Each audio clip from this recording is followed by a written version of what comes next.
Bismillahirrahmanirrahim. Əziz Zuhur.az saytının dəyərli istifadəçiləri. İnşallah ki, sizlərə bir məlumatı vermək istərdik. Çünki bizim dindar olaraq borcumuzdur ki, bu cür məsələləri sizlərə çatdıraq. Son zamanlar, nəinki son zamanlar, neçə illərdir ki, TikTok sosial şəbəkəsində canlı yayımlarda bir qrup insanlar qarşılarına Quran-ı Kərim qoyaraq və yaxud kartlarla fala baxırlar, insanları aldadırlar. Bu cür şəxslərə qətiyyən inanmaq olmaz. İslam dinində də fala baxmaq deyilən anlam yoxdur, haramdır. O cür şəxslər insanların psixoloji durumundan istifadə edərək onları aldadırlar. Hətta gələcək taleylərdə belə güya bilmişlər kimi onlardan istifadə edirlər. Pul qarşılığında və yaxud da birinci dəfə deyir ki, pulsuz baxıram. İkinci dəfə öcəyi pulla baxır. Hətta ucuz baxsa belə və yaxud görürsən ki, 1 manata fala baxır bu. 1 manata fala baxır, 100 nəfər adam buna fala baxdırsa 100 manat pul edir. Qarşı tərəfdə başa düşür ki, deməli bunun məqsədi pul qazanmaq deyil. Daha çox başa düşmür ki, bu adam 100 nəfərlə 1 manatdan 100 manat pul qazanır. 200 nəfərlə 200 manat pul qazanır. Bu yolla insanları aldadaraq pul qazanır. Yəni qarşı tərəf onu düşünmür. Qarşı tərəfin düşüncəsi bilirsiniz nədir? Ancaq düşünür ki, görəsən mənim falan işim alınacaq, mən falan instituta daxil ola biləcəm, evlənə biləcəm, yoldaşımla barışa biləcəm, istədiyim qadınla və yaxud oğlanla barışa biləcəm. Onların fikri o qədər ona yönəlir ki, qarşı tərəfə aldanır, inanır. Hətta onlara inanan şəxslər belə günah qazanırlar. Onlara inanan şəxslər, onlarla şərik olurlar. O yalandan fala baxanlarla. Bu cür şəxslər qətiyyən şəkildə inanmaq olmaz. Onlar insanları aldadırlar. Hətta qarşına müqəddəs Quran-ı Kərim qoyur. Bu adam heç Quran-ı Kərimi düzgün oxunuş qaydasını bilmir. Düzgün açılışını bilmir ki, Quran-ı Kərimdə hərflər hardan haracan oxunur, hardan başlanır, harda bitir, heç onu bilmir bu. Heç rəqəmlərin belə tanımır, ərəb hərfini belə tanımır. Qoyur qarşısına Quran-ı Kərimi, deyir ki, mən fala baxıram, istixarə edirəm. Sən bir istixarənin qayda qanunu bil, onun xüsusi duaları var. Lap tutaq ki, istixarəyə baxırsan. İstixarəyə baxan şəxs onun qaydası, qanununu bilməlidir, onun xüsusi dualarını bilməlidir. O duaları oxuyunca, qayda qanununa riayət edincə, gedir hardasa bir 5-10 dəqiqə vaxt. Bu adam heç 1 dəqiqə belə baş vermir. Deyir, filan şəxs ona deyir ki, görəsən evlənəcəm, kitab Quran-ı Kərimi açdı, evlənəcəksən bağladı. İkinci adam ona deyir ki, görəsən işə girəcəm, açdı kitabı, işə girəcəksən bağladı. Bu cür istixarə edərlər. Bunu hər adam, siz ne başa düşə bilmirsiniz ki, bu cür istixarə etməzlər. Ümumiyyətcə istixarəni hər adam etmir, edə də bilməz. Mollasıdır, ruhanisidir, edə bilər, ancaq ki, heç onlar belə o işə baş qoşmurlar. Çünki məsuliyyətli bir işdir. Sən heç dini savadın yoxdur, sənin Quran-ı Kərimdən anlayışın yoxdur. İstixarənin qaydaları bilirsiniz nə qədərdir ki, geniş bir mövzudur.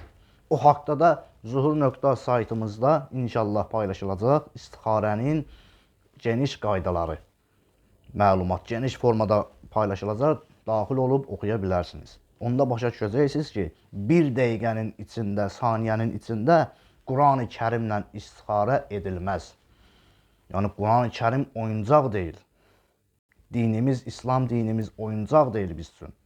İmam Əli əleyhissalamın gözəl bir hədisi var, deyir, dininiz yoxdur, heç olmasa qeyrətiniz olsun. 1 manata görə sən Quran-ı Kərim qoysan qarşıva, 1 manata görə özünü alçaldırsan, axirətvi, dünyavi satırsan. Olmaz.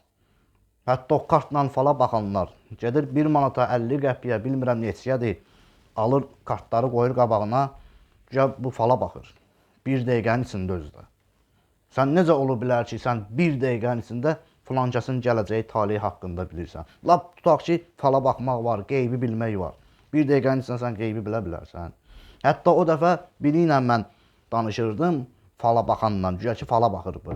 Onu sınamaq üçün qayıtdı ki, dedim olar ki ünvanınızı deyəsiniz gəlin fala baxdırın.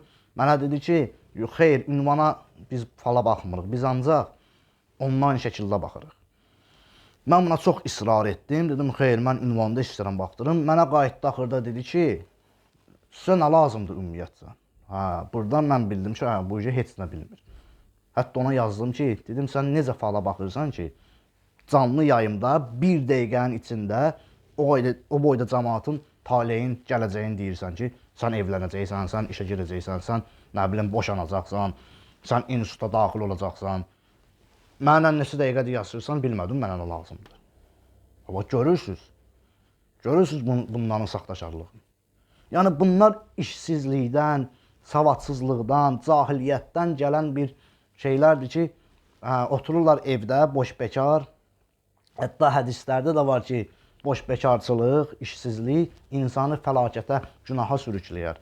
Bunlar da o təbəqəli insanlardır ki, otururlar evdə, iş yox, güc yox, mən hardan pul qazanım, neyniyim, keçirlər insanları aldatmaq üsuluna. Açır canlı yayımı orada, qarşısına Quran-ı Kərimi qoyur, kartı qoyur, deyir ki, mən fala baxıram.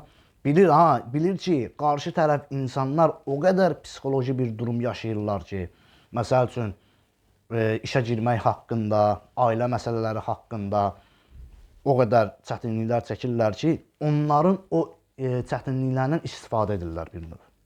Başlayırlar aldatmağa.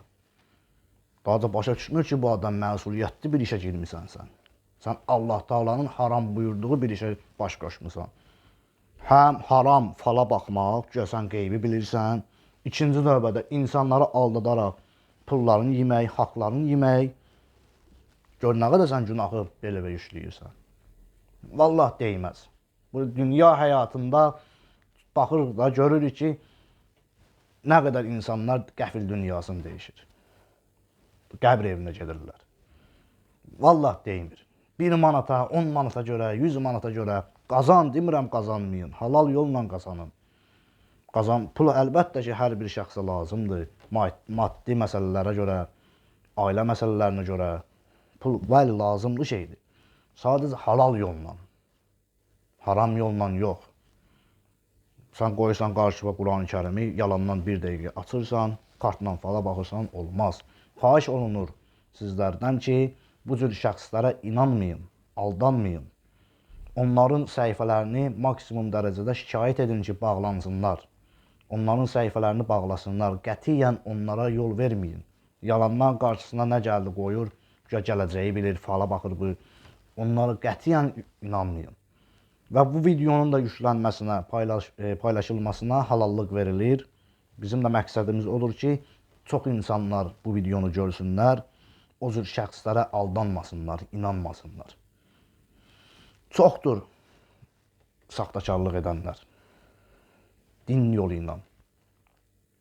Ona görə də sizlərə bir daha deyirik, çatdırırıq ki, bu cür şəxslərə inanmayın. Çalışın dua ilə, Allaha münacatla taleyinizi, gələcəyinizi düzəldin. Heç kim gələcəyi, qeybi bilə bilməz. Yalnız Allah bilir.